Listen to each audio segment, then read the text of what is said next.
Hello. বেশ কিছুদিন আগে আমরা চলে গিয়েছিলাম ব্যান্ডেলে লাহিড়ী বাবার আশ্রমে। অনেক দিন ধরেই এই জায়গাটায় আমার যাওয়ার ভীষণ ইচ্ছা ছিল। তো আমরা হুট করেই একদিন চলে গিয়েছিলাম।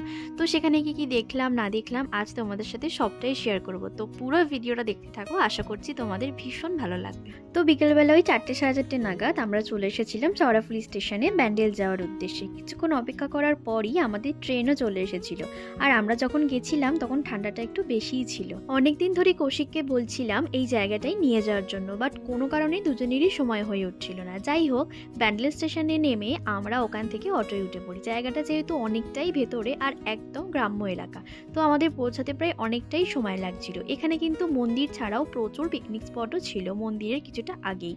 তো যাওয়ার সময় রীতিমতো জ্যামও লেগে গেছিল রাস্তায়। দেন ফাইনালি প্রায় 15-20 মিনিট পর আমরা মন্দিরে এসে পৌঁছাই। আসা মাত্রই দেখতেই তো পাচ্ছ মন্দিরের গেটের সামনে কিন্তু প্রচুর ভিড় ছিল। আর হ্যাঁ, এখানে প্রবেশ করতে কিন্তু কোনো রকম টিকিট বা পয়সা লাগে না। দেখো, ভিতরে প্রবেশ করা মাত্রই এরকম একটা শিব ঠাকুরের মূর্তি ছিল, আর তার ঠিক সামনেই এই হাতিটা ছিল। আমি এখানে দাঁড়িয়ে একটু ছবি তুলছিলাম, আর ভিতরটা পুরোটাই খুব সুন্দর সুন্দর এরকম ফুলে ভর্তি ছিল। এখানে দেখো কতগুলো কালো রাজহাঁসও ছিল। ছবিতে তো শুধুমাত্র মন্দিরটাই দেখেছিলাম, কিন্তু পুরো জায়গাটা প্রচুর বড় আর ভীষণ সুন্দর। আর জানো, আমাদের যেতে কিন্তু অনেকটাই লেট হয়ে গেছিল, মানে বাড়ি থেকে আরো আগে বেরোলে খুবই ভালো হতো। তোমরা যদি কখনো এসে থাকো তাহলে অবশ্যই একটু বেলা বেরিয়ে এসো, কারণ এই জায়গাটা ভীষণ সুন্দর সাজানো গোছানো আর অনেক কিছু দেখারও আছে। তো ঘোরার ক্ষেত্রে বা ছবি টবি তোলার ক্ষেত্রে দিনের আলোয় আসলেই বেশি ভালো লাগবে। এতক্ষণ এই যে জায়গাগুলো তোমরা দেখলে, এগুলো সবটাই হচ্ছে মন্দিরে ঢোকার পথে। আর হ্যাঁ, মন্দিরে প্রবেশ করতে গেলে এখানে কিন্তু জুতো জমা দিয়ে যেতে হয়। এই জায়গাটা এত সুন্দর, স্নিগ্ধতা ও শান্তশিষ্ট, একটা আলাদাই শান্তি লাগছিল মনের ভেতর। আর এই হচ্ছে লাহিড়ী বাবার মেন আশ্রম। মন্দিরের সামনেই শ্রীকৃষ্ণ সারথী রথ চালাচ্ছেন, আর পিছনে অর্জুন দাঁড়িয়ে আছেন রথের উপর। সেই মহাভারতের যুদ্ধের সময় তুলে ধরা হয়েছে। সন্ধে নামতেই মন্দিরের সমস্ত আলোগুলো জ্বেলে দেওয়া হয়। চারিদিকটা এত সুন্দর দেখতে লাগছিল, যেন মনে হচ্ছিল শুধু দেখেই যাই। চারিদিকটা খুব সুন্দর, পরিষ্কার পরিচ্ছন্ন, শান্তশিষ্ট, খোলা আকাশের নিচে মন্দিরের অবস্থান। আর মন্দিরের সামনেই এরকম ধূপ মোমবাতি সবই পাওয়া যাচ্ছিল।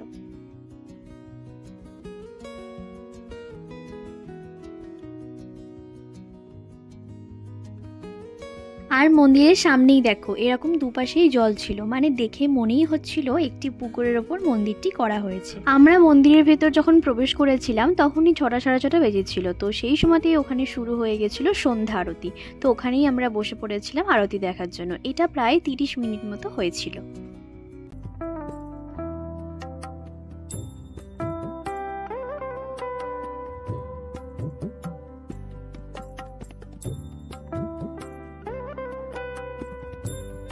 আরতি শেষ হওয়ার পরেই আশ্রমের দরজা খুলে দেওয়া হয়েছিল। তারপরেই আমরা ভেতরে প্রবেশ করতে পেরেছিলাম। ভিতরে যেহেতু একদম ফোন অ্যালাউ নেই, তো সেই কারণেই তোমাদেরকে আর কিছু দেখাতে পারলাম। আর এই যে আশ্রমের ভেতরে প্রবেশ পথে জায়গাটা তোমরা দেখছো, এখানে সবসময় এরকম জল থাকে, যাতে ভেতরে যাবার পথে পা ধুয়ে যায়। এখানটা দেখো, এই জায়গাটা ধূপ মোমবাতি জ্বালিয়ে দেওয়ার জন্য। আর মেন আশ্রমের দুপাশেই এরকম ছোট ছোট দুটো মন্দির আছে, যার এক পাশের মন্দিরের ভেতরে ঢুকতেই দেখি এখানে কৃষ্ণ, কালী ও দুর্গার প্রতিমা ছিল। আর ঠিক তার অন্য পাশের ছোট যে মন্দিরটা, সেখানে শ্রীরাম, লক্ষ্মণ আর সীতা মায়ের মূর্তি তথা বজরংবলী ছিলেন। আর এখানে দেখো, এটা আশ্রমের বাইরের দিকটা ছিল খুব সুন্দর এই রাধাকৃষ্ণের মূর্তি। আশ্রমের ভেতরেও কিন্তু শুধু যে লাহিড়ী বাবার মূর্তি আছে তা নয়, ওনার মূর্তি ছাড়াও কিন্তু আরো অনেক দেবদেবীর মূর্তি আছে। তোমাদের শুধু এটুকুই বলবো, যদি এখনো কেউ না এসে থাকো অবশ্যই এসে দেখো, ভীষণ ভালো লাগবে। এদিকেও কিন্তু বাবা লোকনাথের মন্দির আর যীশু খ্রিস্টের মন্দিরও আছে। আর এখানে একটা নৌকার মতন, যার ওপর রাধাকৃষ্ণ আছেন, আর নিচে দেখো জলও আছে, যার মধ্যে ছোট ছোট মাছও কিন্তু দেখা যাচ্ছে। আর এই জলে অনেকে পয়সাও ফেলেছে। তারপরে দেখো একটা ছোট্ট নদী মতো করা আছে, যার ওপর দিয়ে এই ছোট্ট ব্রিজটা, এখান থেকে হেঁটে গিয়ে কিন্তু আমরা চলে আসি দেবাদিদেব মহাদেবের কাছে। এর ভেতরটাও কিন্তু খুব সুন্দরভাবে সাজানো ছিল। তারপরে ওখান থেকে আমরা বেরিয়ে পড়ি। আর এদিকে বাইরের দিকটাও টুকটাক বেশ অনেক কিছুরই মার্কেট বসেছিল। যাই হোক, আমরা সোজা চলে আসি একটা চায়ের দোকানে। ওখান থেকে কৌশিক দুটো গরম গরম কফি আর বিস্কুট নিয়েছিল।